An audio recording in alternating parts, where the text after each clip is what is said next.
What is up? I'm Jared Welch. He's Aaron Halterman. This is the Blinkers Off. What's up, my man?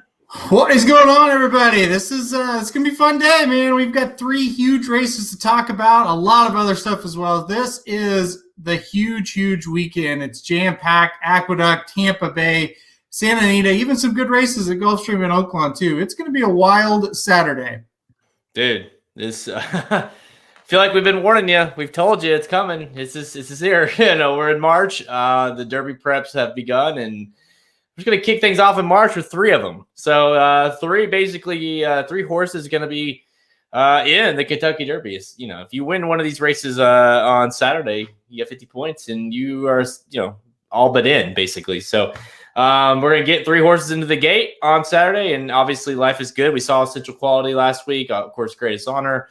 Life is Good. Going to throw his name in the hat as far as being the top 3-year-old. We're going to see what he's about. Tampa Bay, I guess aba is.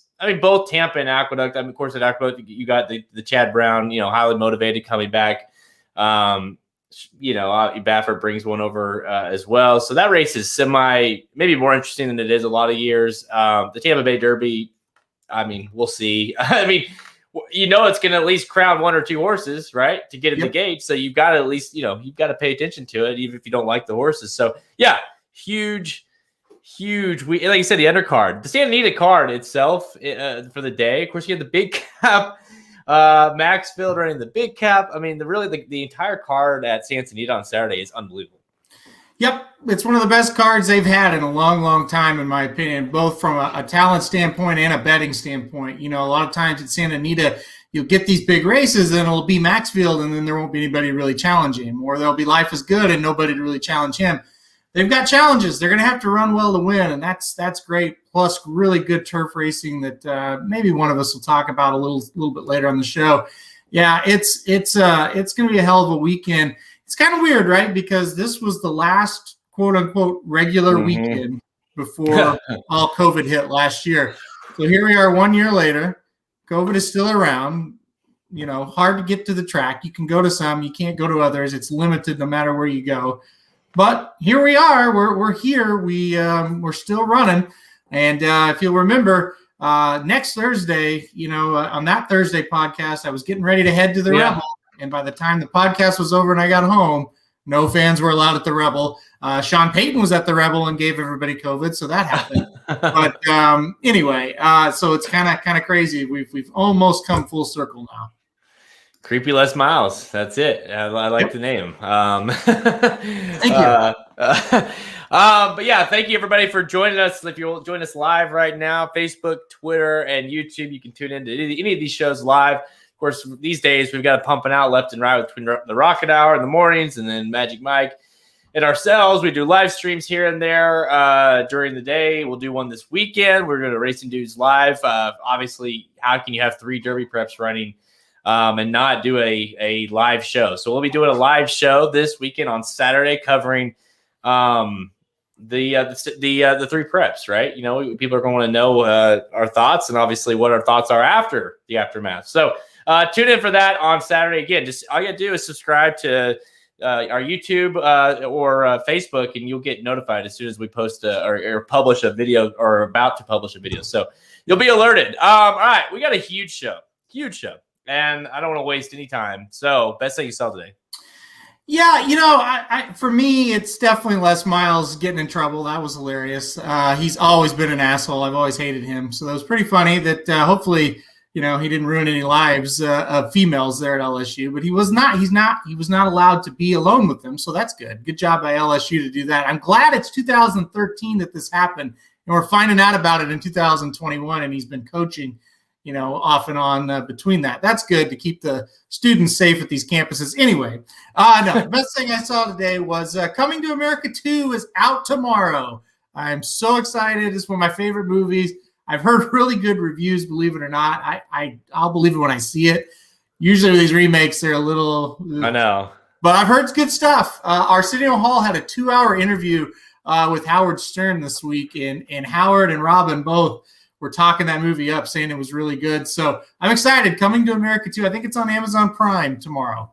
I've seen the previews several times. Obviously, they're pumping the previews out. It looks funny. I think it's been so long, and you've got these legends that are obviously in the movie that it adds a little bit of it's like they're going to make it good. Even if it's not as good, it's like you want that, it's been so long, you want that back, no matter if it's a little bit mediocre. But no, how is it included, or do you have to buy it? Like you stream it?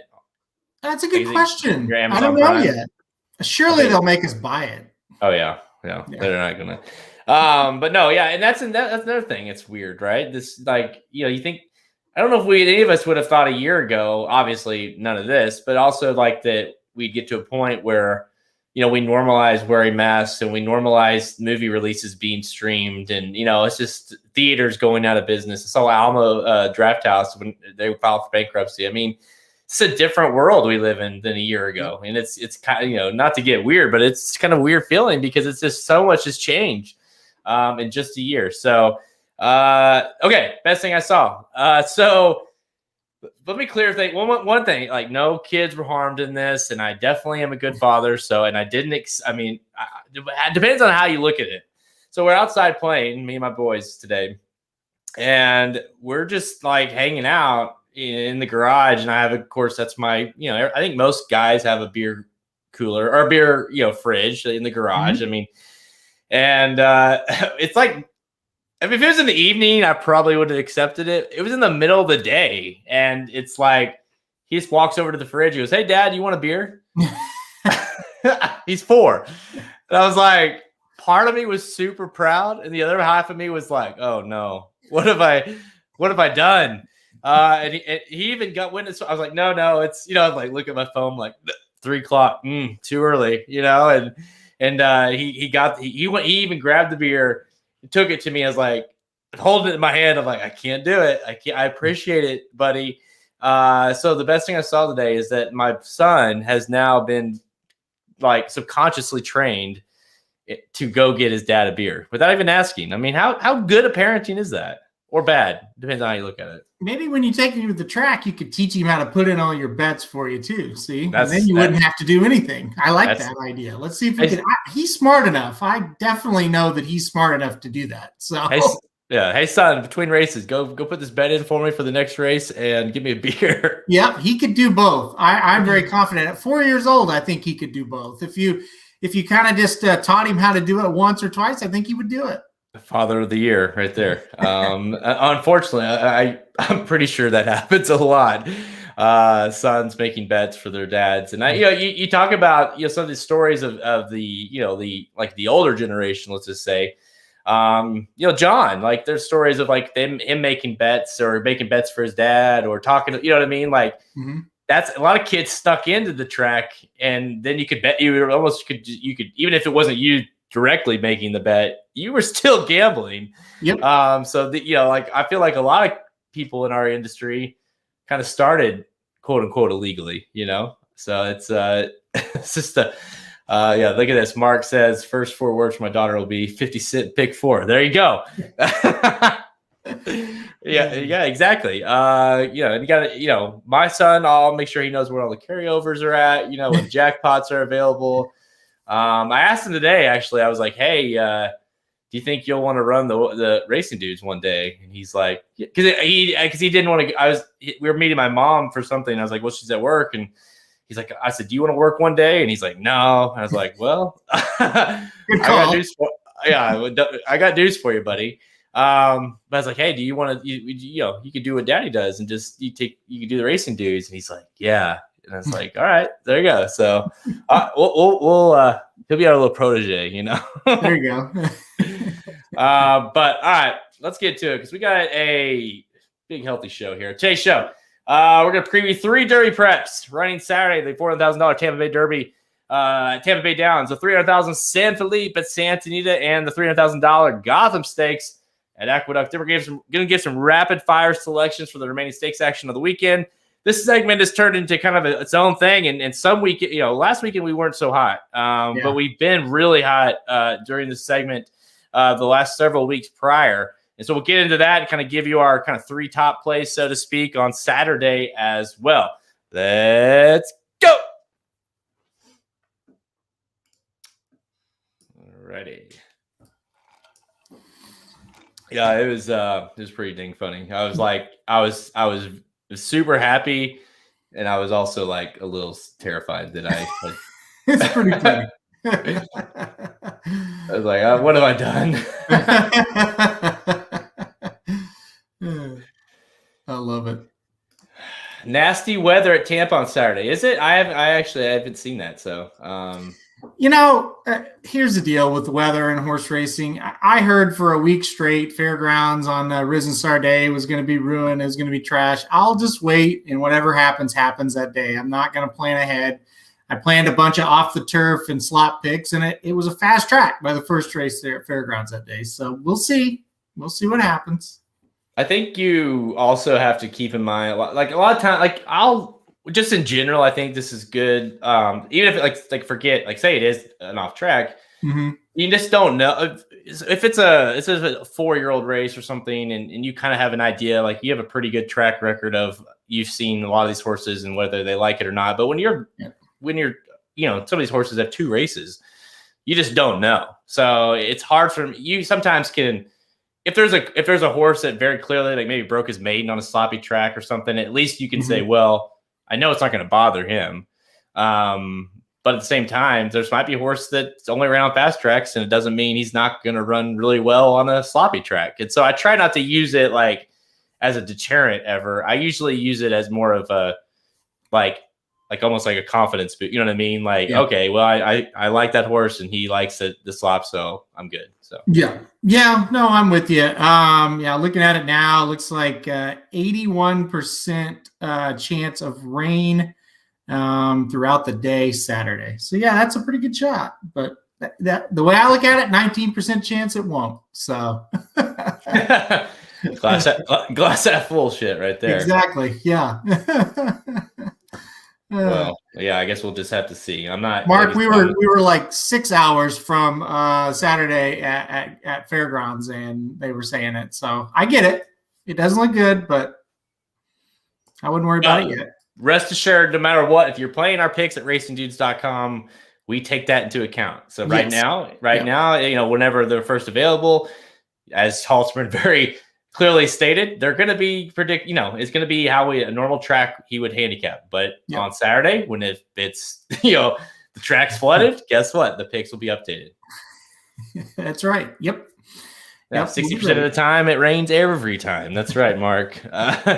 Sex Panther. It's illegal in most. That's right. Oh man, let's get into if you've been watching the shows today, you know that Manscaped has sponsored these the racing dudes and all the shows, and so it's been pretty entertaining for me to kind of watch everyone attempt these reads talking about shaving their balls and stuff. And so we're gonna do our best impersonation of that as well. Yeah, there you go. Shave your balls. Radio voice ready. Okay, let's get the Manscaped stuff up. All right, 3, 2, 1. Hey, Halterman, do you shave your balls? I do. Well, there you go. Support for Blinker's Off is brought to you by Manscaped, who is the best at men's below-the-waist grooming. Manscaped offers precision-engineered tools for your family jewels. They obsess over their technology developments to provide you the best tools for your grooming experience. Manscaped is trusted by over 2 million men worldwide. That's right. We have been offering exclusive promo code, 20% off plus free shipping, promo code DUDES at manscaped.com. What do you think of that? Well, listen, I hate to take the promo off for just a second, but this comment right here, the royal penis is clean. He was talking, of course, about coming to America and the famous line there, but it works for this too. Listen, Manscaped has hooked us up with a bunch of different products. They shipped the whole racing dudes, all kinds of shit. It was crazy. And listen, the lady's been enjoying it, Jared. The lady has been enjoying it. So I would definitely recommend the Manscaped Perfect Package 3.0 kit. It's pretty nice. Yeah, let's just say, like, without going into too much, like, and I think most men can attest to, like, I've had bad experience when it comes to trimming the old below the waist area. It hurts. It hurts like shit. Okay. And listen, you can't afford it with Tinder. You've got to be on your game. I can't have any downtime these days. Okay. Things have to be ready to rock and roll downstairs. Right. And I can't be having my junk all, burning and shit because, well, that's another thing. But, you get on Tinder too much. But no, dude, you can use it in the shower. It's waterproof. They've got an LED light on it to make shaving even easier. If you like to shower in the dark, I guess. But no, super. Like the kit they gave us literally was the Perfect Package 3.0, which is what the girls call. That's my nickname on Tinder as well. And that it's unbelievable. It's got everything. Even had. Did you try out the boxers yet, dude? It's legit. I have, yeah. I definitely have. I think Heather's going to steal them from me. They're so nice. Yes. and you know what? They do sponsor Brad Cox. I'll give him Bradley's name, and that way they might be able to. I think there's a promo code just looming right. The Cox. Don't do that. Enter dudes. Enter dudes promo code at manscaped.com and get 20% off plus free shipping. You can get that for 20% off. So all this stuff we're talking about, 20% off. Get 20% off with free shipping. Dudes at manscaped.com. That's 20% off with your free shipping. Dudes, unlock your confidence and always use the right tools for the job with Manscaped. Your balls will thank you. All right. Yeah. I think we did all right there, right? I think that was pretty good. I mean, nothing like talking about balls on your show, but you got to. The best part about it is like for everyone that's still on here after that. No, I mean is that. We like I was like getting this to everyone and I was like literally like, hey guys, have you got the package? Like, have you tried it yet? It's like it's kind of an awkward situation to be talking. Here's one thing. It was like asking Ricky if he shaved his balls this week. It's like, I prefer not to ever know that. So, but there you go. So go to Manscaped. Talk about another guy that needs it, Ricky. He's got the social life down too. So. Don't let your balls be hairy. That's exactly right. I mean, listen, the girls do not like it. And snags are not your friend. Is this Grindr? Let's talk rainbow. I'm not on Grindr. Crop mop your Brad Cox. Oh, we've got to get going because this has gone downhill. Okay, let's bring up. We're going to go Tampa Bay Derby. How about that? Does that suffice, everybody? Sounds good. All right. 3, 2, 1. All right, let's go to Tampa Bay Downs on Saturday. Kick things off at Tampa Bay. The race 11, the Tampa Bay Derby Grade 2 at 400K. This is for 3-year-olds going 1 1/16 miles, and it is an official Kentucky Derby prep. 50, 20, 10, 5 for your top 4 finishers. That's right. You win here, and you're going to be in the Kentucky Derby. So, and if you look at Candyman Rocket, he gets second. He's probably in the Kentucky Derby. So this is, if you look at the 3 Derby preps of Saturday, fill a 12 here. If Candyman Rocket is your horse, it's 2-1 morning line. I think he was 10 or 15-1 morning line, which the morning line was awful. And same if Davis, but still, like that should tell you, like, no, like if there's a Derby prep out of the 3 that's looming for an upset, it's this one. Boy, it sure feels that way. This is a wild and wacky race. It could go a lot of different ways. Listen, I was all over Candyman Rocket in the Sam F. Davis. Like I said, we didn't get the price we wanted, but it still wasn't awful. I can't take him at what I think is probably going to be like 8-5 when all is said and done. And the reason why he's going to get bet is where else are you going to go? Well, there's a lot of places you can go, but that's just it. There's a lot of places you can go. The money is going to be spread out once you get past the 3 Candyman Rocket. So I just couldn't go with him once again. I kind of think the 8 Hidden Stash can kind of turn the tables here. So that's who I went with on top. If you watch the Sam F. Davis, this horse was closing late despite kind of a weird trip. I just think second time out off of a little bit of a layoff here. Hidden Stash is going to be ready to run a better race. Rafael Bejarano gets back aboard. If you look at the past performances, the 2 races that Bejarano has been on this horse, they both have been wins. So he obviously gets along with the horse pretty well. 4-1 on the morning line. There's Pletchers in here. There's a Helium for Cassie who's getting a little bit of love. Safi's got 2 horses. I think we can get every bit of 4-1 is what I'm saying with Hidden Stash. He may even go up a little higher than that. So for all those reasons, I think Hidden Stash can turn the tables here. I think there's a lot of speed up front. It should set up pretty well with him. So I'm going to go with an upset to start it off with number 8 Hidden Stash. Yeah, man. This is I basically, I think he's my top choice, but I like a few in here. He's my lowest price horse at 4-1 that I like. Just the way this race sets up, it seems like it definitely would draw on outside, drawing mostly outside of the speed here, and kind of going to sit a pretty good trip. Like you say, Bejarano, he's back aboard, and this horse ran for the first time since November in the Sam F. Davis and really ran a pretty good race. You watch that race and you see the horse that's flying late. They got third. That was him. So you got to think, he tightened up the screws a little bit. This horse has ran 3 straight bullets working out since the Sam F. Davis. You got to think, you look at, and again, you never, I don't look too much into workouts, but you look at the race the last workout prior to Sam F. Davis, this horse ran a 4 furlong workout in 51 seconds. This horse just did it in 49. So, you could tell this horse is getting a little tightened up, right, for this one. And you got to think this horse is going to even get a better effort here. So Hidden Stash seems like to me is a horse that's going to improve off of his last effort. And he really doesn't need to improve a whole lot because he was really getting close there at the end. Yeah, that's just it. If he had ran kind of a dog and he's like 5th, 6th, it's like, I don't know. But he was running hard towards the end. I don't necessarily think he was the best horse in that race, but like you kind of said, I can project improvement.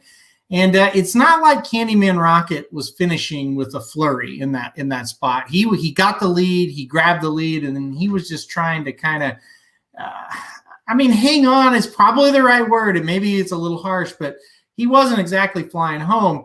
So I just think you kind of take a shot against here, with this horse. And another thing, if it does rain or it's kind of an off track, this horse did win on a good surface at Keeneland, broke the maiden back in October on a good surface. So maybe it's sloppy on Saturday, but still at least he has a win with the off track. So another horse, man, I really thought about this one a lot. I didn't have the guts to play it, but the 9 Unbridled Honor, I was shocked when I saw 20-1 on the morning line here.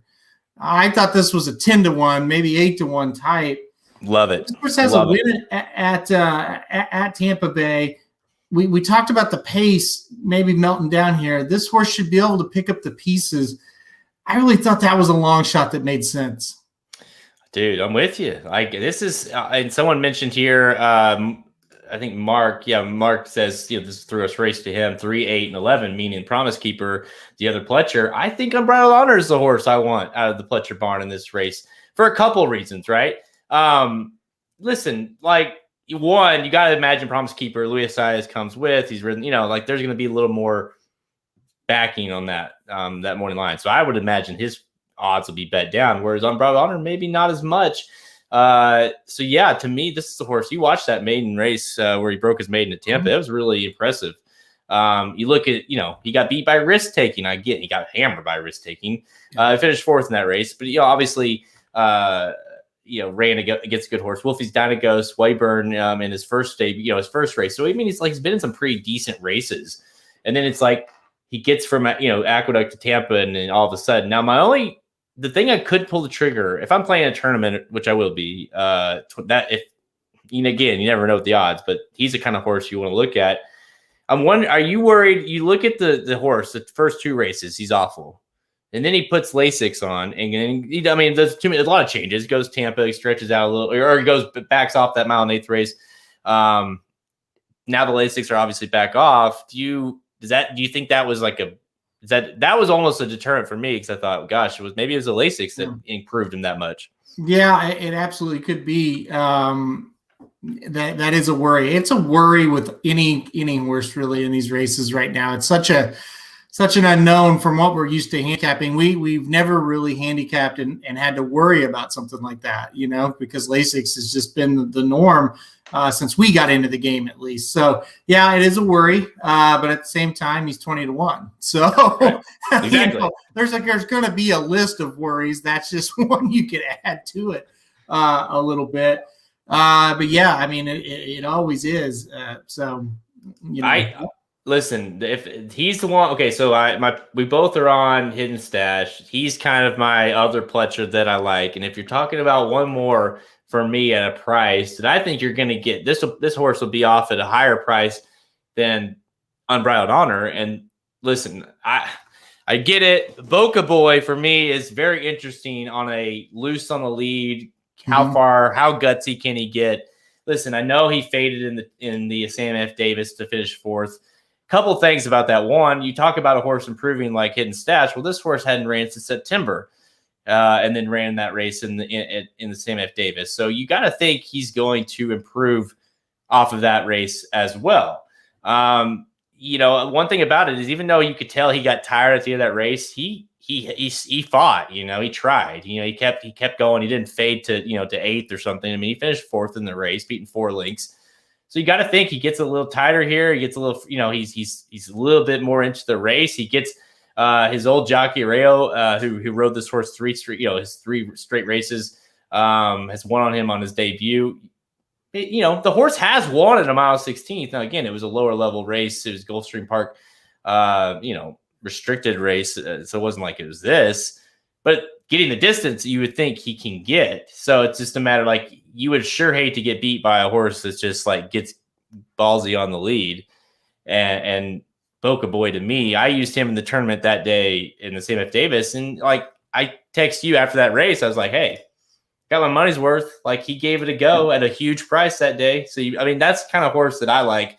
He's going to give it to you. Just a matter if he can get the distance. That's a really good Manscaped promo, the ballsy race of the week. I really like that. Or the ballsy horse of the week. There you go.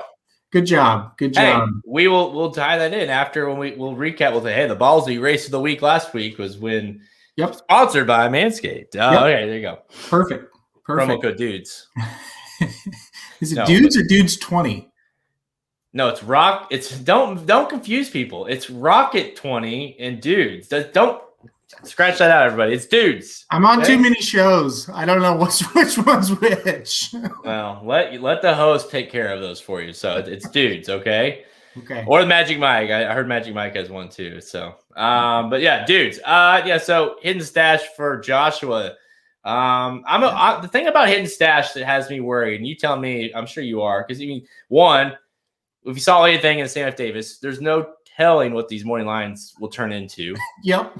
2, you got to think he's starting to turn into the wise guy horse in this race, Hidden Stash being everyone wants to try to beat Candyman Rocket. Who are you going to beat him with? Well, the horse that looked like he was coming late in the race, and that's Hidden Stash. So I'm afraid 4-1.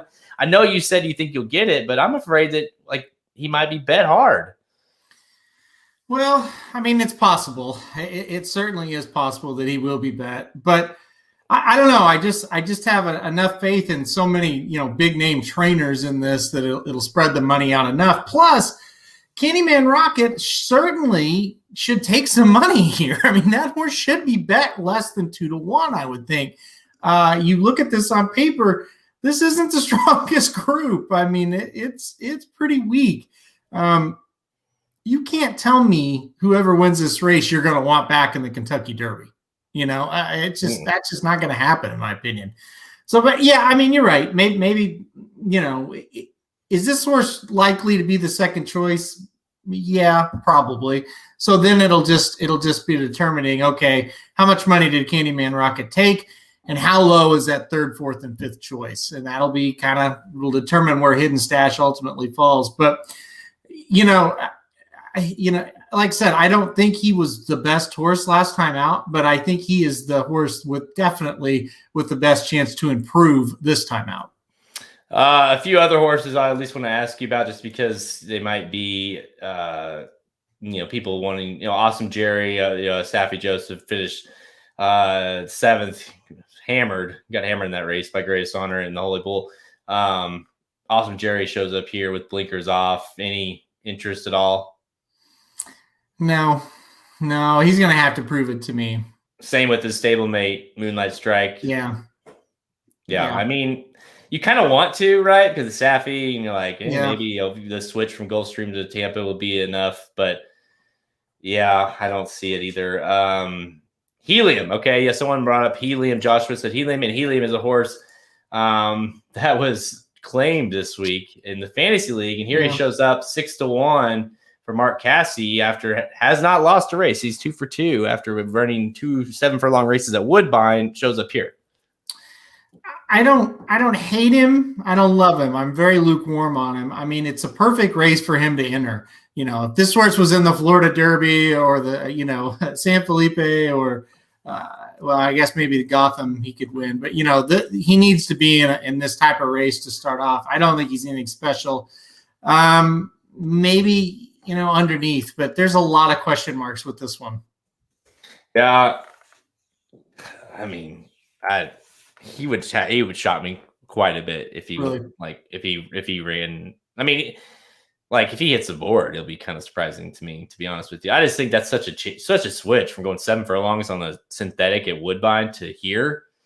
Again, this isn't like the deepest field, but that's a jump for sure. You didn't really mention, we talked a lot about Unbridled Honor, but his stablemate Todd Fletcher, Promise Keeper, the kind of probably the main threat as far as 8-1 on the morning line, gets Leah Sias, who's ridden this horse 2 straight times, looked really good breaking his maiden last time out. And if for some people mentioning earlier on the show that maybe it will the track will be sloppy, if it is, this seems like a horse that might take some money too.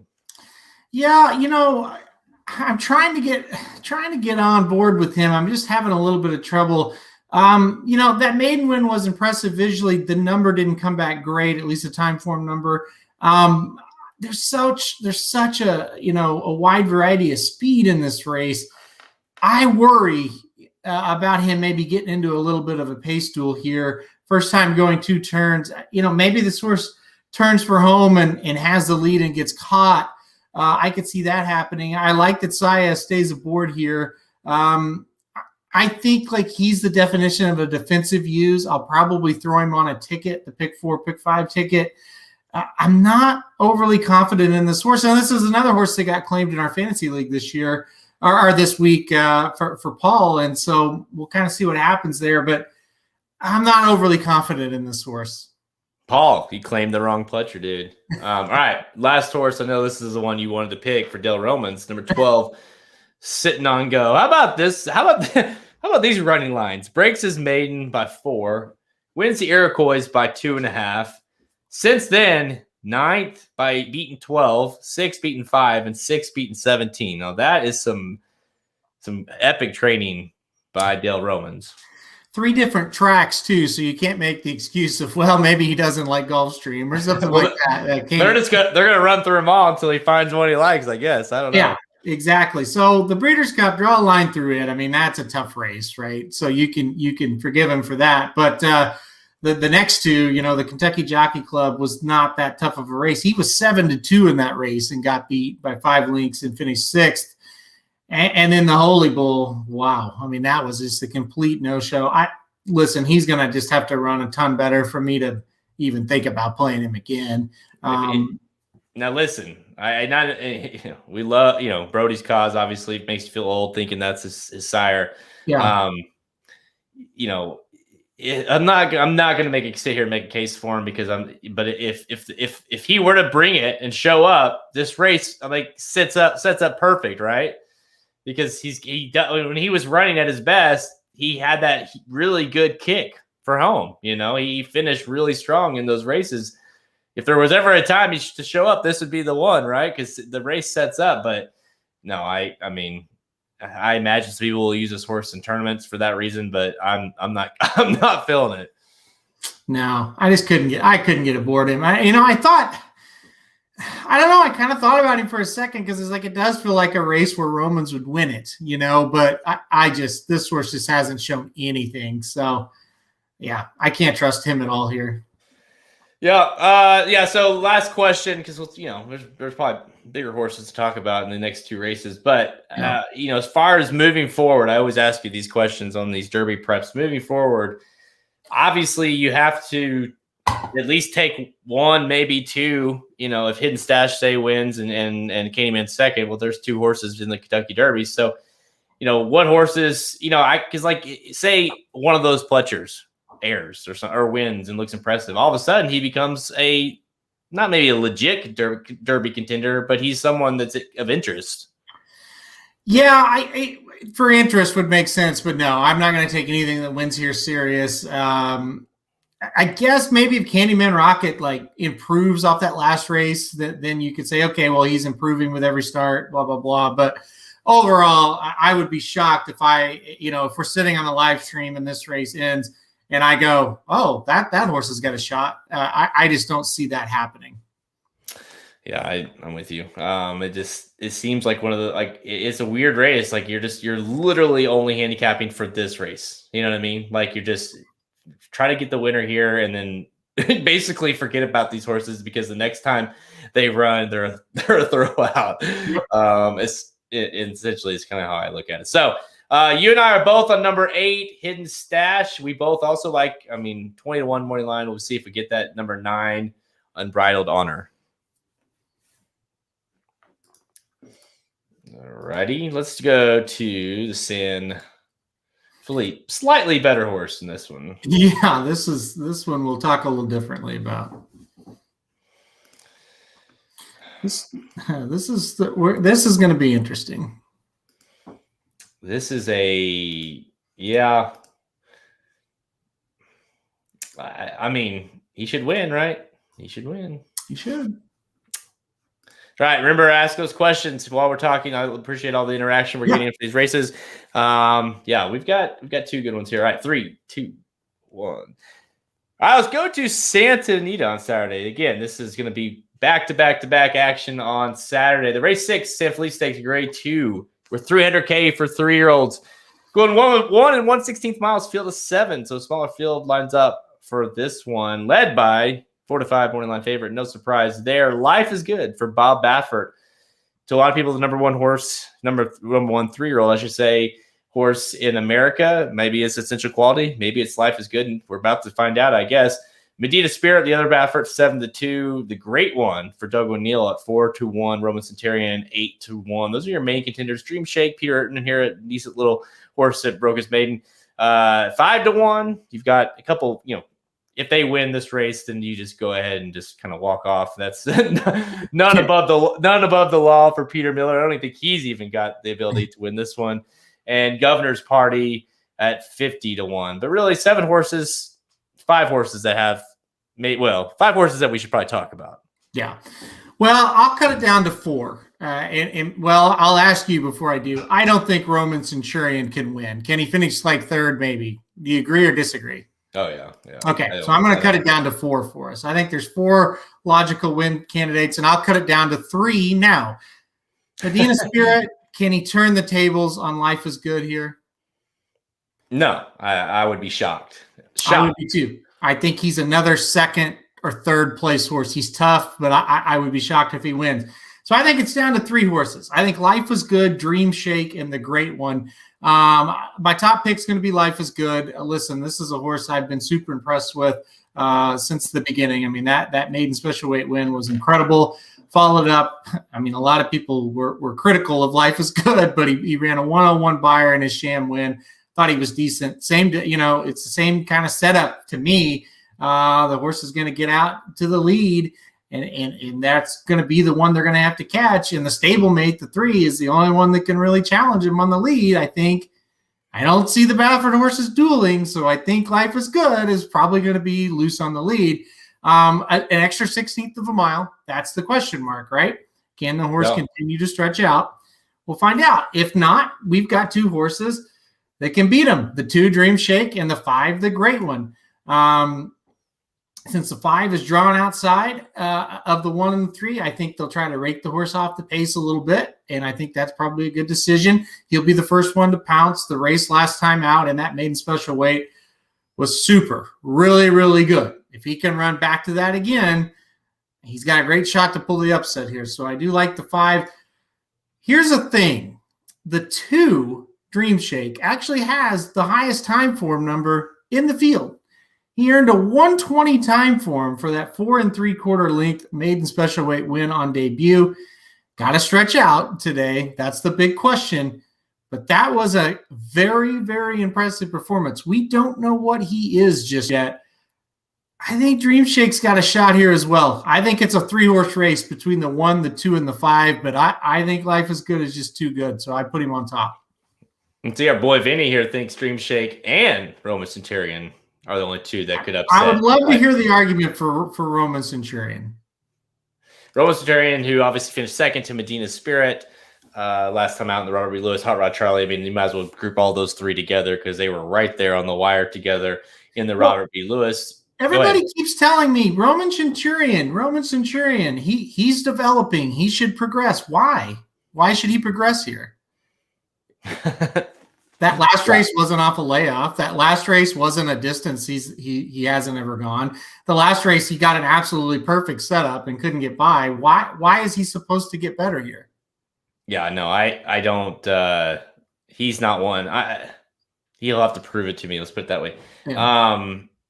No, Life is Good. Just I get it's going to be an interesting one, right? Because it's a horse that's never gone longer than a mile. And in that mile race, he's drifting a little bit. The 4-length romp turns into less than a length win, right? So you wonder, okay, can he get the distance? And you look at his works and this horse. I mean, it's hard. You'd be hard pressed to find a horse that works better than this horse, right? Yeah. I mean, he works like a monster every time. I mean, it's effortless. He's got the makings of being like that, but like the Baffert horse that we're used to seeing, right? The ones that are freakish. So he's the pick. But if you get to a situation where he hits the 16th pole and it's like, uh-oh, Mike's got the whip out. and look, who's that? Oh, that's Dream Shake. And who's on the outside of him? That's the Great One.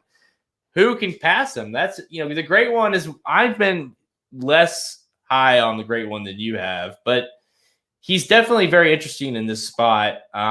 He should sit off of him. He should sit off him pretty well. Of course, yeah. You keep looking at the getting beat by Spielberg and the loss of Charity. I know that was a while back, but it's hard to get that out of your mind. He looked really good when, that's the crazy thing about this horse. This horse ran 4 races, one of them being a stakes race, 2 stakes, I should say. I guess his debut was a stakes. Yep. Before he broke his maiden. And he finally broke his maiden, and then here he is. So I'm going to have to take a wait and see on him. If there's going to be a horse that's going to beat Life is Good, I think it's Dream Shake.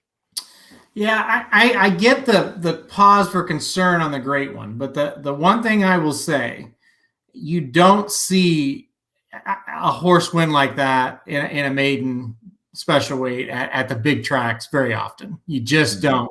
And forget about all that garbage beforehand. That race last time out is good enough to be really, really competitive here, and that's all I'm going to judge him off. He's 3-year-old now. Once he's got it figured out, he's looked pretty darn good these last 2 starts. So I think he can compete. But I'm kind of with you. I'm really excited to see what Dream Shake can do here. I think that's the horse that could come flying late. Yeah. That was just a freak performance, and Peter Hurton is not just real special with first time starters. Right. And he's really not a guy that wants to throw him in stakes races after they break their maiden. This horse is just too good. You got to take a shot right now. Yeah, he's striking while it's hot, right? Because he's less than I guess it'd be close to a month.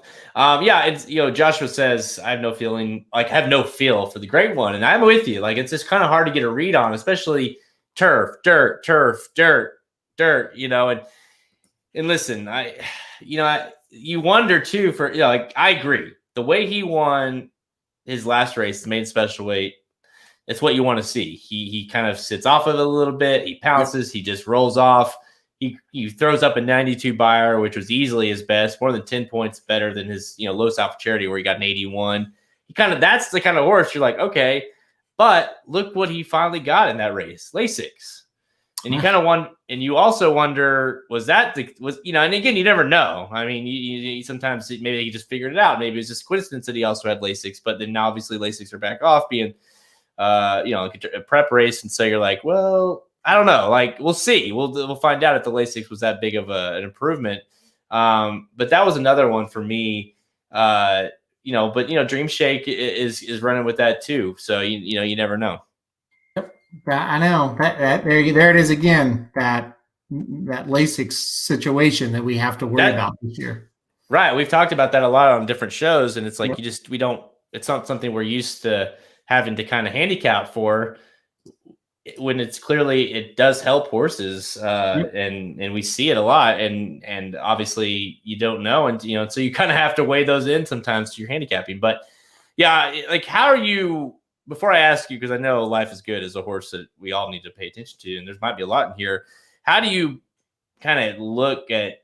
How would you tell someone to play this race? Obviously, if you're playing in a tournament, you're not playing Life is Good. You're playing something crazy. If you are playing in a multis, how are you playing it? If you're just betting this race, because when you have a horse like Life is Good, who's going to be at least 3 to 5 something, he's going to be pounded. How do you play a race? Yeah, the odds are going to make the big thing, right? If he goes off at 3 to 5 or less, it's hard to play that horse to win, and so then you got to go with exotics, and you got to put him on top of an exacta with Dream Shake and the great one on bottom, or you're going to put him in a try and you're going to put him on top, Dream Shake, and the great one in second, and then maybe you throw in your Roman Centurion type in third, Medina Spirit in third, horses like that. But it depends on the odds. If you can get his morning line of 4 to 5 or higher, I wouldn't be opposed to just say bet the win. But yeah, if the odds go down, obviously you just got to key him on top of some exotics and try to make your money that way.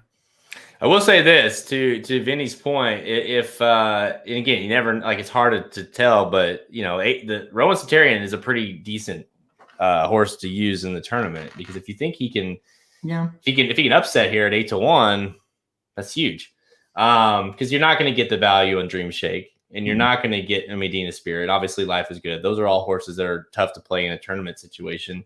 And I feel like if you're playing the 4, you're playing the 6, you're almost just throwing away this race. Yep. Because that's really hard pressed to get one of those to finish top 2. So that would be tough. But Roman Centurion hit maybe upsetting. I think he's the most logical if you're going to play a tournament situation. But last thoughts on the race. Obviously, the winner is, Life is Good. Win, lose, or draw. I mean, he's a horse that people know and are going to be looking at moving forward. But, I mean, gosh, you're looking at 3 or 4 or 5, 4 at least that might be a, Triple Crown type. Maybe it's not the Derby. Maybe it's a Preakness, something that are all going to be notable moving forward. Yep, that's right. I think the winner of this race will be either ranked first or second as we go in, after the weekend's over. So, this is the best prep we've seen yet from top to bottom, And I mean, the winner's going to have to earn it. We know that. If Life is Good goes out and airs, he will be first. There's no question. But if not, if he struggles again or if he loses, then probably Essential Quality will be first, and then whoever wins will be second. Yeah, dude, it's for usually the San Felipe it's not unlike the San Felipe to have a top heavy race, because we see big horses run this race almost every year, it seems.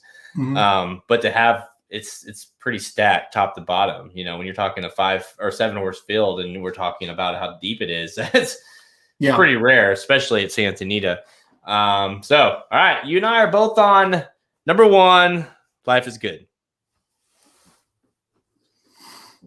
That one is going to be so fun to watch when they turn for home. Because it's going to it's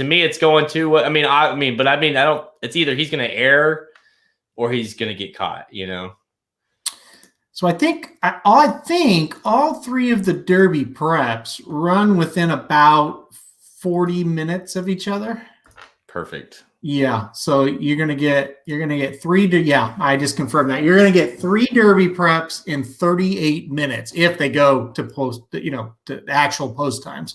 38 minutes worth of action on Saturday with those 3 Derby preps. Well, the live stream ought to be eventful. So should be eventful, yeah, for sure. The first one is the Gotham that we're going to talk about right now.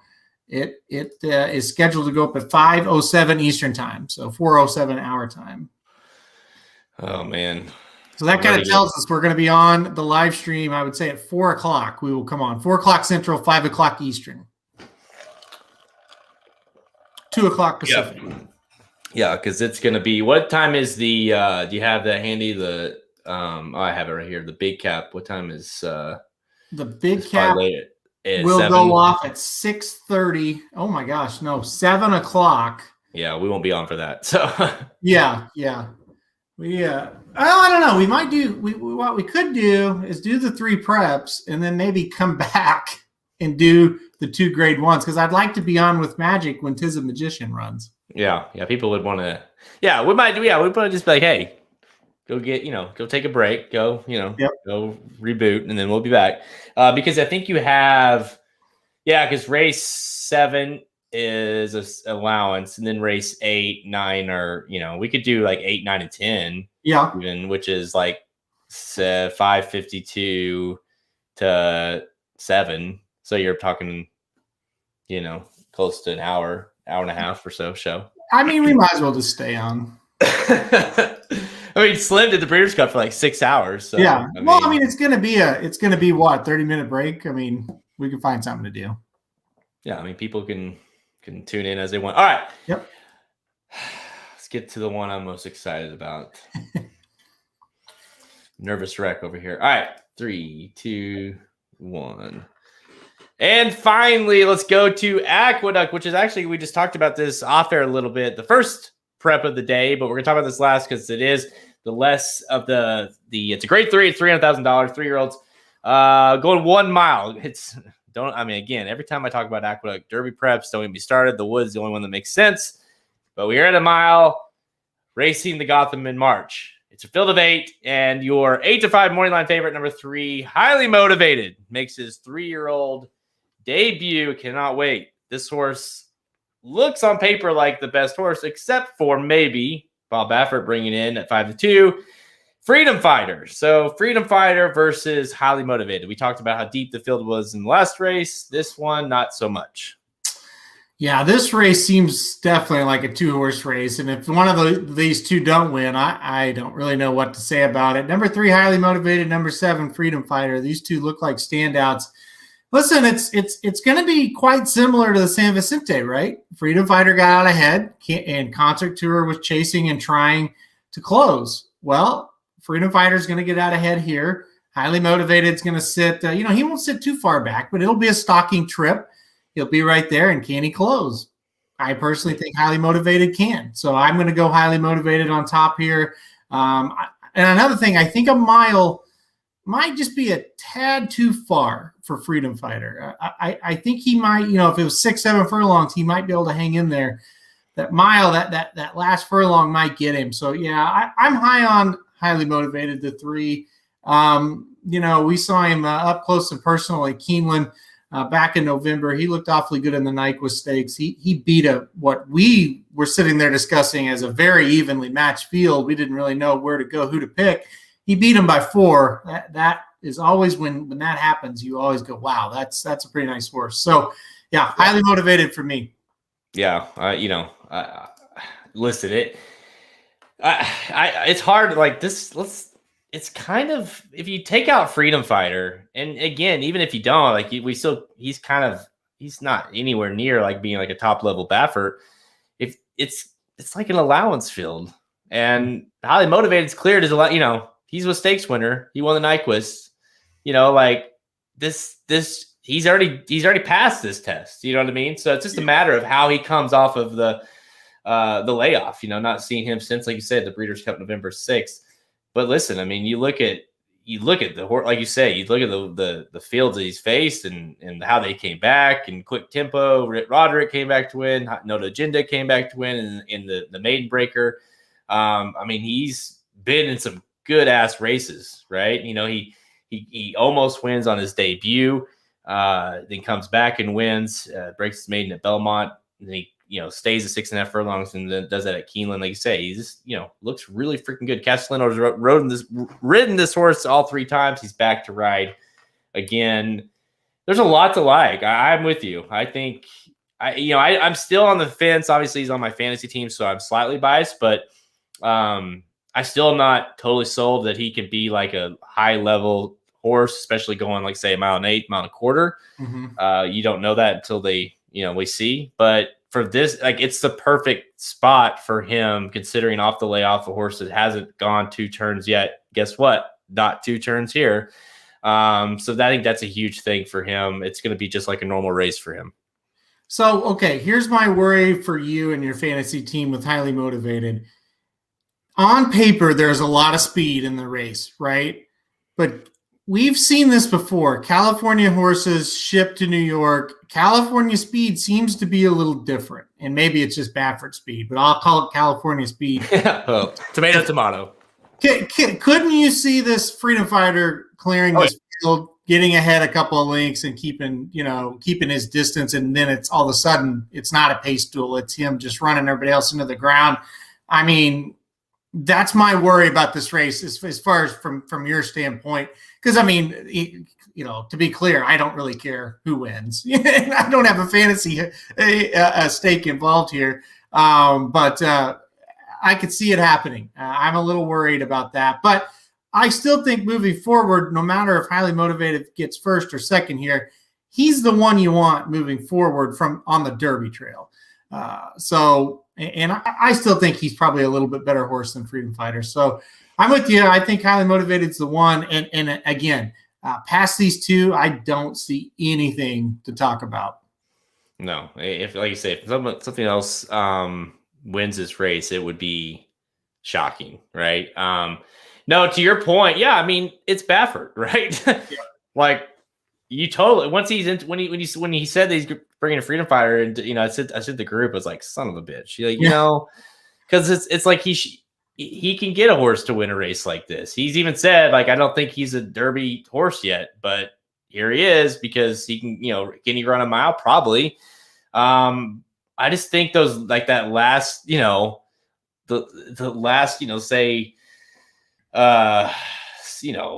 furlong maybe is just really gonna hit him hard. Yeah. And it's not, I agree, he's speed to speed, no doubt about it. Like, Capo Cane can't keep up with him early on in the race. Wipe the Slate can't keep up with him early on in the race. So I mean, the key part for me was, I feel like even if he does go fast, like, highly motivated does have enough early speed that he won't be like having to close from a mile out of it. So he'll be in the race. It's just, to me, the only question mark is how he comes back. He's been working out great. All the reports we have from people that know Chad say that he's looked really, really good. He's a big horse. They think he's the goods, like, I haven't heard any reports other than that. So they got to go out and run it, so you just don't know.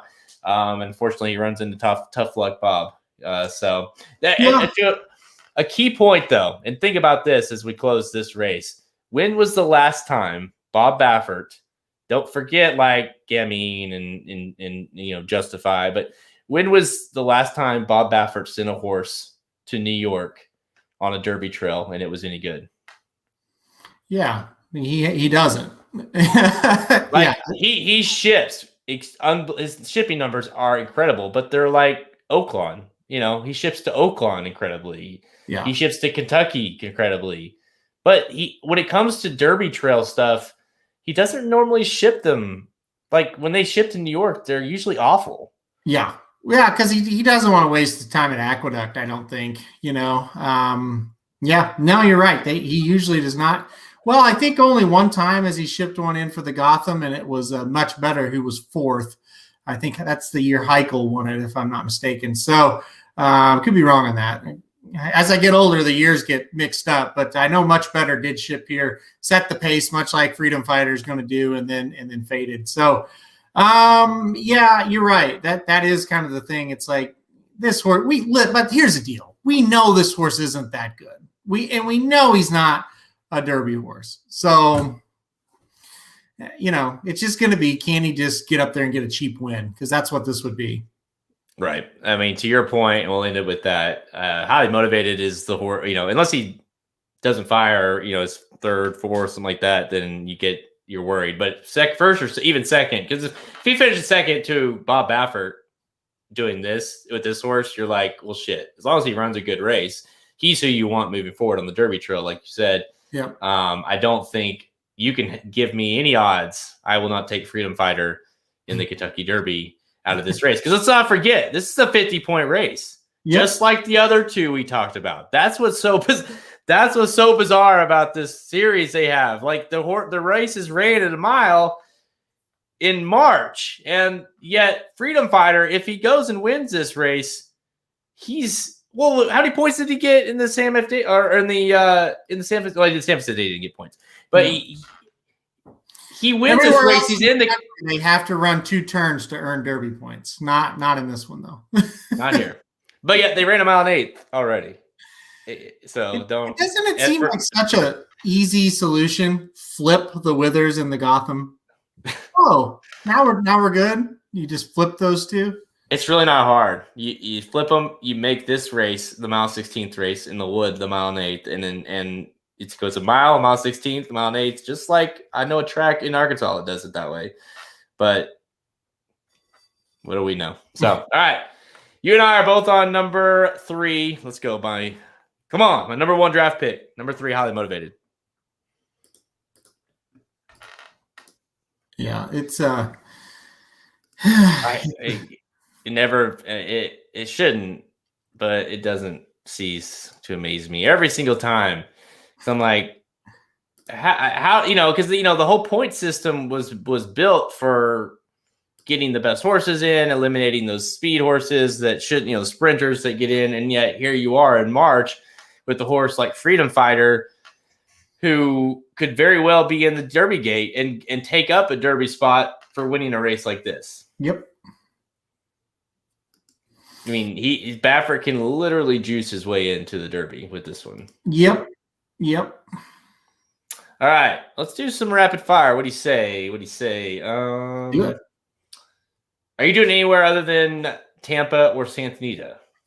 I am not. Okay.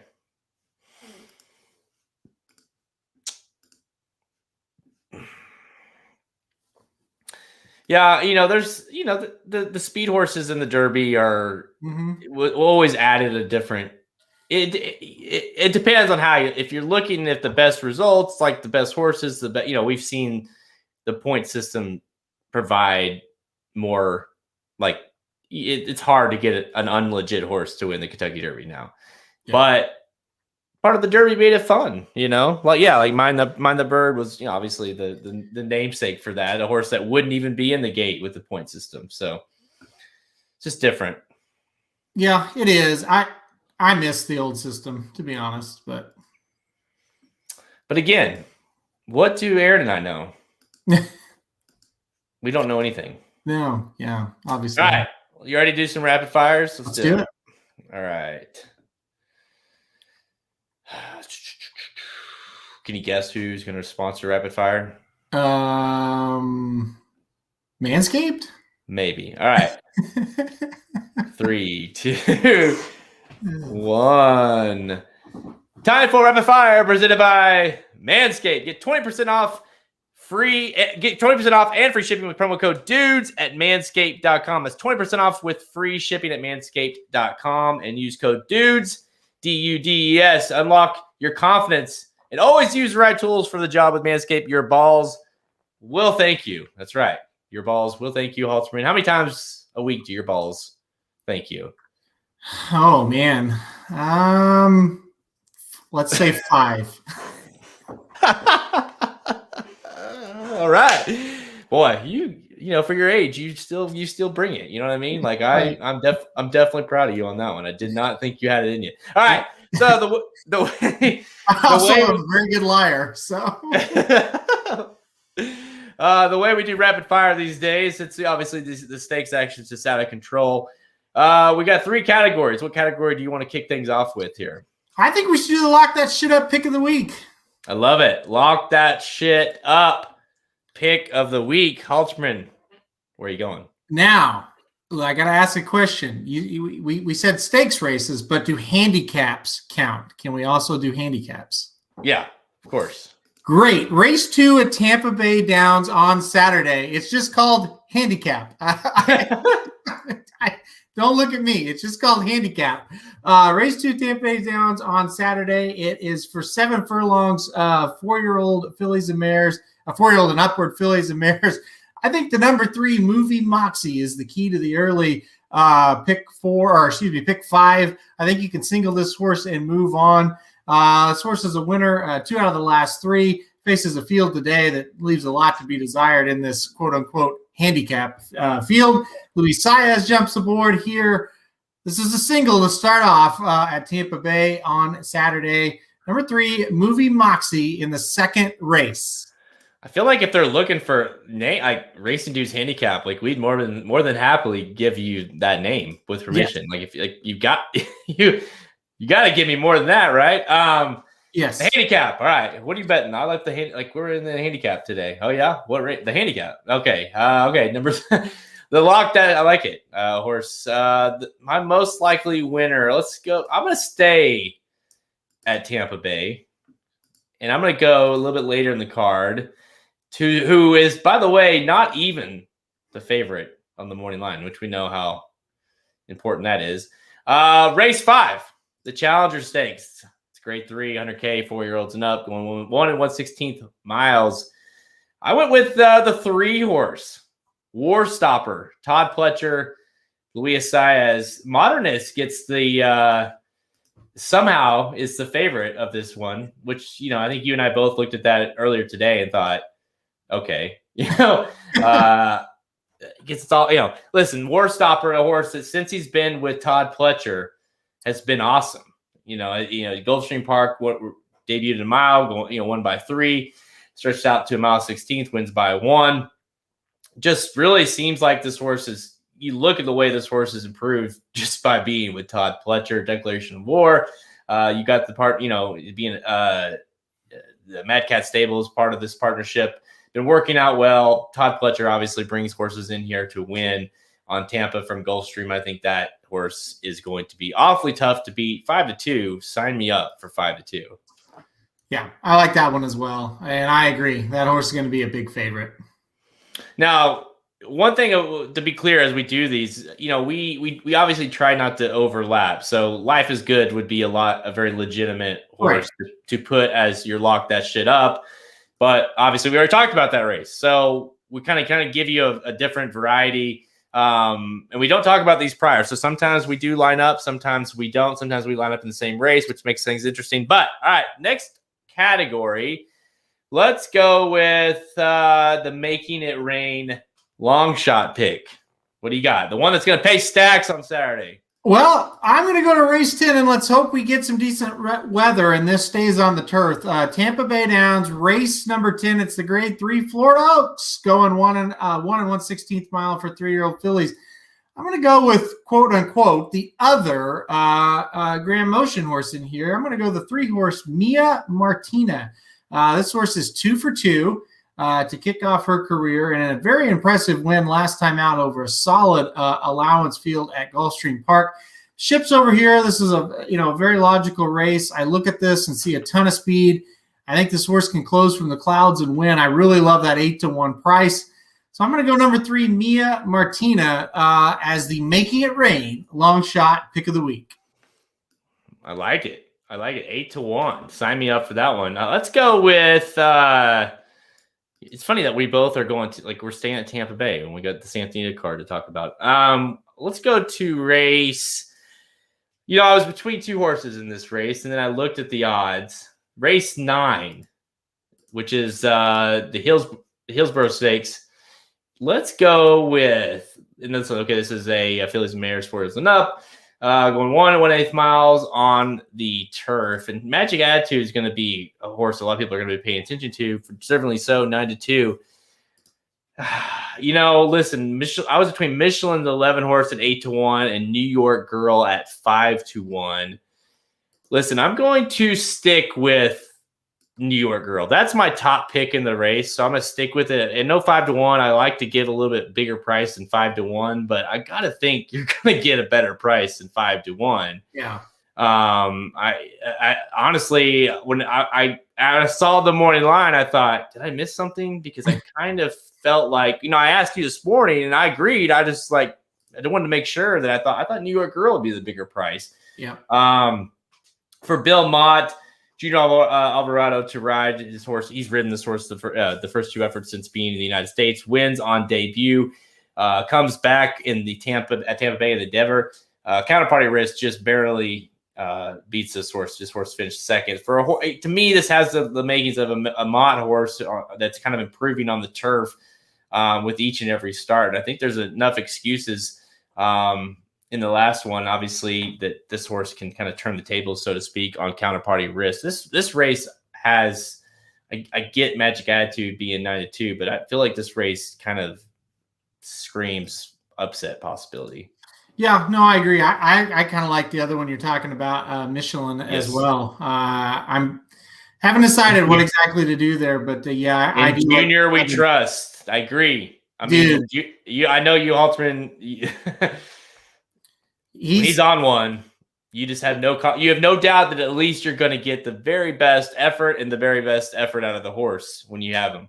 For my money, he's the best rider in the country right now. I would take him over anybody. At the way he's riding right now is ridiculous. Venezuelan Hug last weekend was just fantastic, and he does that every day at Gulfstream. So, yep, I love Junior right now. He's the man. All right, let's this one. This is if there's ever been a race that fits the so excited I get wood race of the week, this is this race. But I want to hear yours first. Maybe we have the same one. No, I didn't steal yours. I knew what yours was. So I went one race prior to what you're going to talk about. I think the Frank Kilroe Mile this year, it'll be race 9 at Santa Anita on Saturday. I think this is going to be just fantastic. You've got a field of 10. It is wide open. Right, a Comet is the favorite, and I think that's one we could beat. So I also am looking forward to it from a betting standpoint. You got Smooth Like Straight, one of the best California horses on the turf. Chad Brown's got Flavius. Chad Brown's got Spirit Animal. Todd Fletcher ships Social Paranoia over for this race. There's a ton of different ways you can go. I'm kind of leaning Flavius at the moment, but I may jump back and forth a little bit by the time the time I have to finalize these picks. But this is gonna be a hell of a race. Well, I'm this talk about setting this, this is gonna be, that's after, obviously, Life is Good should win, and if he doesn't, if it's pandemonium. But I mean, after that, it's like you really set into these really fucking good stakes races, one after another. I mean, for it being a March card, these are really good races, and that sets me up for the race that I am most excited for, and that would be the next race, race 10, the Big Cap. It's a grade 1, 400K, going a mile and a quarter.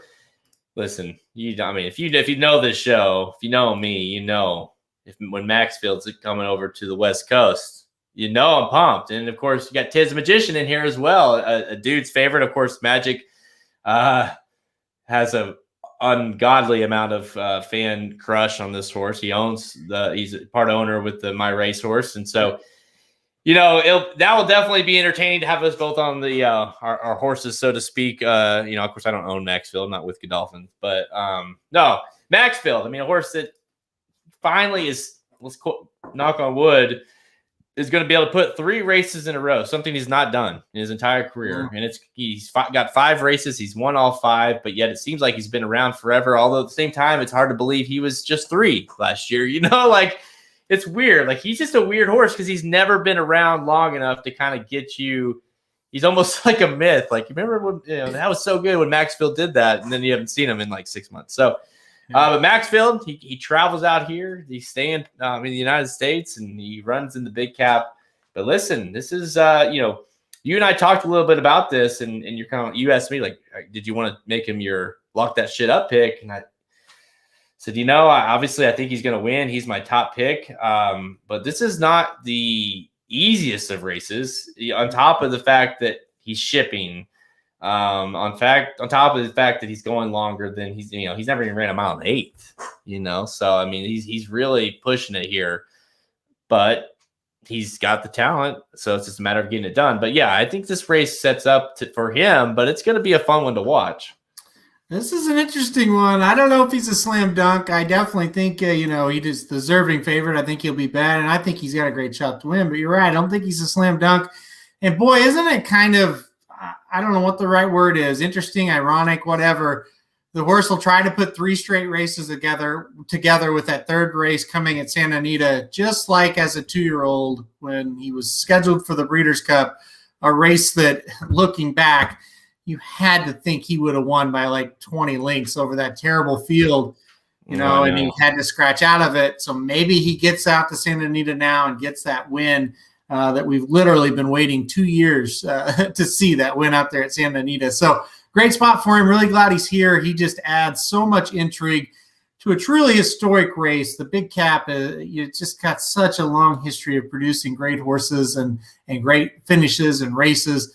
Happy to see Maxfield here. Happy to see this, being a really good race. Listen, Independence Hall, the runner-up at the Pegasus, is here too. So, it's a lot to look forward to, and it's going to be a lot of fun.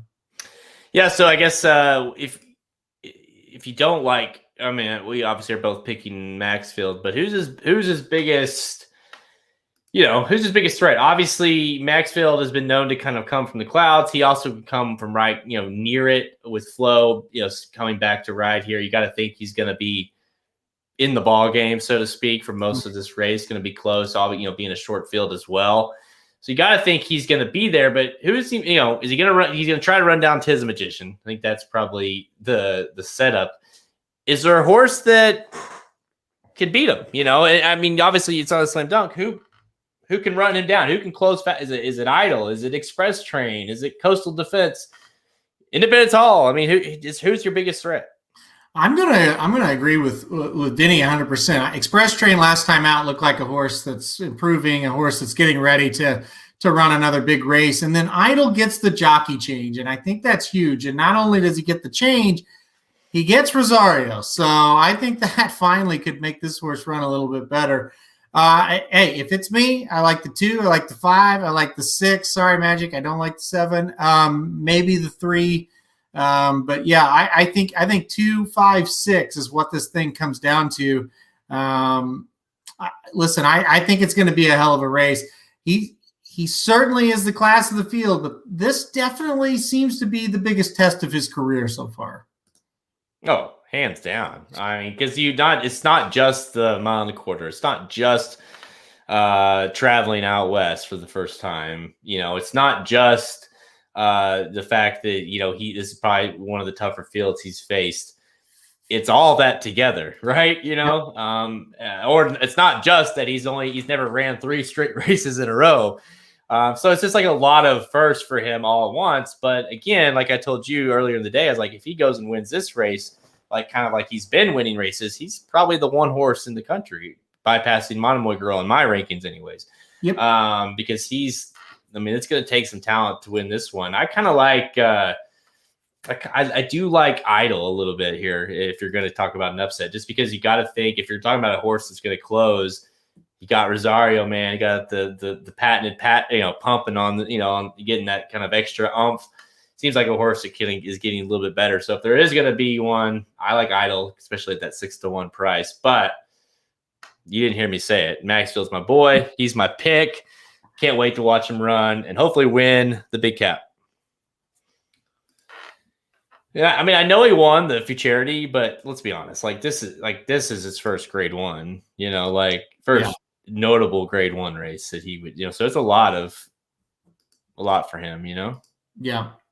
You look at Express Train, 2-back was beaten by Charlatan, but Charlatan would be the favorite here. So it's a tough race. It's tougher than I thought it'd be. When I heard he was coming out, I thought, oh well, that'll be 1-5. But I don't know. There's enough in there to make it interesting.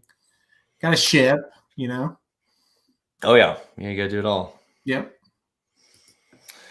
All right, yeah, that's a wrap. We'll put closing. You guys any thoughts? Any last comments? Hit us up while we're doing our closing here, and we'll try to answer as much as we can. All right, 3, 2, 1.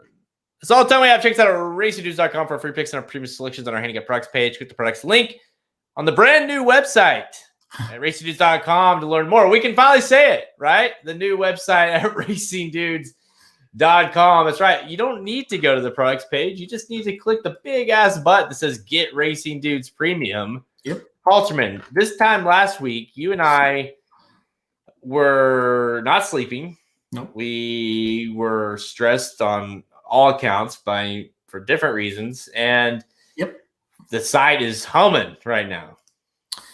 Feel pretty darn good right now. Yeah, it's that's not a great picture there to open off the the header, but other than that, the site's going well. Everything's going good. Everything's working.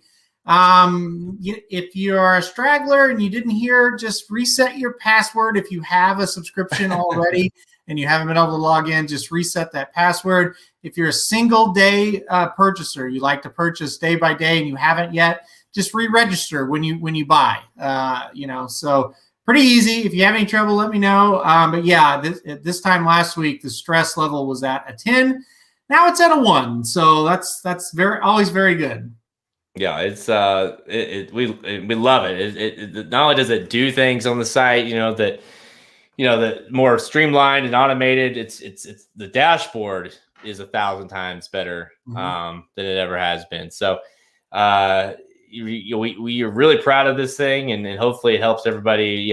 Like you say, if you reset your password, save us all some effort here. Let's get past the magic mic there, but yeah. We love the site. It's got the back to the infinite scroll. But yeah, anything, we welcome, if there's something you don't like, let us know. Hold that back up just for 2 seconds. I want to show everybody the feature I like the best there. Sorry, I didn't tell you before you hit exit. There it is. Go to horses and then free picks. And just click on Gulfstream. Yeah. So this is the coolest thing. You've got the 4th right there, and then you can go to the 5th, and you don't have to wait for me to copy and paste them and change the date. You can view 2 tracks at once. So tomorrow when you get on, you'll see the 5th, and then the 6th will be right by it. So you'll get those picks a lot earlier than you used to. That's, I think, to me, for the people that are using the free aspects of the site, that's the greatest upgrade. And then also the odds, the jockey, and the trainer all there with the free picks. So I love that part of it. That's my favorite thing. Oh yeah. Yeah. It's it honestly, and the way, not to bore people with this, but the way the site is built is going to allow us to completely streamline new features, new ideas. We want to add a wagering calculator. We can do that, and offer a lot of different services and additions to the website because it's built, like I say, it's humming, and the site's only going to get better over these next several months. So if you like the site, let us know. If you want us to improve on anything, let us know that as well. Mark says he loves the free picks, even though Ricky is good for 2 for 4. Oh, Ricky, poor Ricky. Let's see what else we got here. Check out the Magic Mike show. Talk about those dummies over there. They late pick 4. No. Wow. Did they do the pick 6? They did a pick 6 preview. My goodness, these guys. So go check out the Magic Mike show if you want more. I know. I'm usually thinking the late pick 4 every time, and then I look at the Magic show preview their tickets for Saturday's pick 6 sequence at Santa Anita Park with a mandatory payout. Holy shit! Hope you got time to watch that one. Go check that out on the Magic Mike show. So if you want more information as far as the Santa Anita card, go check them out. Again, we'll be doing the live stream on Saturday for sounds like all day. I mean, to be honest, so just get your guys some drinks or whatever you like, and let's just hang out together. It's just Les Miles is going to be there. I heard. So right, yeah, he's not allowed. Dr. Miranda might be there, so Les Miles would not be allowed. Oh man, but no, yeah, it'll be a big show. Obviously, lots to talk about with these Derby preps, and of course, getting in and letting putting a bow on things with the big cap. I can't think of a better way to do it. Again, Manscaped, go shave your balls, man. I know do you do it every night, or is it like a weekly thing for you? Oh, I shave it as often as I shave my face. I'll just let you guess how often that is. Me too. It's a good way we need to get out of here now after that. I need Manscaped. It's perfect. But no, check us out. Use dudes, get 20% off your Manscaped order. All right. Check us out. Man, I'm all thrown off now. Listen to us on SoundCloud, iTunes, Google Play Music, Stitcher, even the website at racestudios.com. Check us out, and the Magic Mike Show. You're on the Rocket Hour with Ricky tomorrow, right? Yeah, it sounds like Magic is going to be on with us tomorrow to preview some of the Santa Anita stuff for Saturday. So yeah, we'll do that, and I think we're going back to Gulfstream Park as far as what track we'll handicap for the same day handicapping on Friday. All right, yeah, I don't know how to close things off without having Ricky as what's he on here last week when he was just rambling on about? Can I be completely honest with you? I know what you're going to say, but yes. By the time that show was over, I was ready to maybe not just quit forever. Hearing him after the 3 days that we had, it was about all I could do. I'm so glad he's not on here right now. I wanted I really wanted to just leave when he started on and on and on and on and on about nothing. It was awful. It was the worst moment in Bleaker's history. How did the live stream go? Huh? How did the live stream go? Oh, the live stream was fine. I'm talking about when he came on here last Thursday. Oh, I know, but I'm just in general. That's what he was trying to get his spiel out there so he could do it. He talked too much, but other than that, he did a good job. He did a really good job. What Ricky has to work on is his transitions. Like if you're a host and you say, Jared, what do you think about this? And then you go on for another 30 seconds. That's not good. You just need to say, Jared, what do you think about this? And then let you talk. Right. If he can figure that out, he's really, really good at everything else. Well, I'll just leave it at I've noticed that. So, but no, it's he's obviously very good at he's a very good handicapper as well. So he did a good job. Yeah. I wonder if I'm on, because I'll be on Saturday. Will he expect to be relinquish his host? Will that? Because we'll see. I would let him host it if I were you, because it is relaxing. Oh, it's so much better. I love it when you host the show or Magic hosts the show, because you're just you just sit back and chill because it's so much less stress.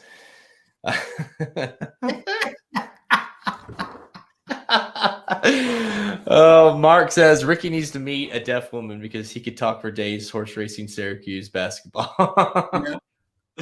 He certainly could. Deaf and blind, that'd be perfect. He broke down for him. He broke down. You probably haven't even seen it. Jim Boeheim insulted a reporter for asking a question he didn't like, basically. And turns out Ricky knows the reporter, and of course he knows Jim Boeheim, so he broke that down for 15 minutes to start the show. It was actually interesting, but I just don't know if anybody watching really wanted to hear it. I was kind of fascinated by it, but people are like, who's going to win the 6th at Oaklawn today? We're talking. Who the fuck's Jim Boeheim? Like, is that a horse name in the 6th? I don't see it on here. Yeah, that's no. I tuned in a little bit for Rocket Hour this morning, believe it or not, and I heard some Boeheim talk, but I obviously was sidetracked, and then I did something else. So I'll try to tune in for that and check it out. But all right, that wraps it up. So again, we will be back this weekend to talk the Derby preps, big cap, all that good stuff. So make sure you subscribe to all our channels so you get alerted of that as well. All right, I'm Jared Welch. He's Aaron Alterman. Good luck this weekend.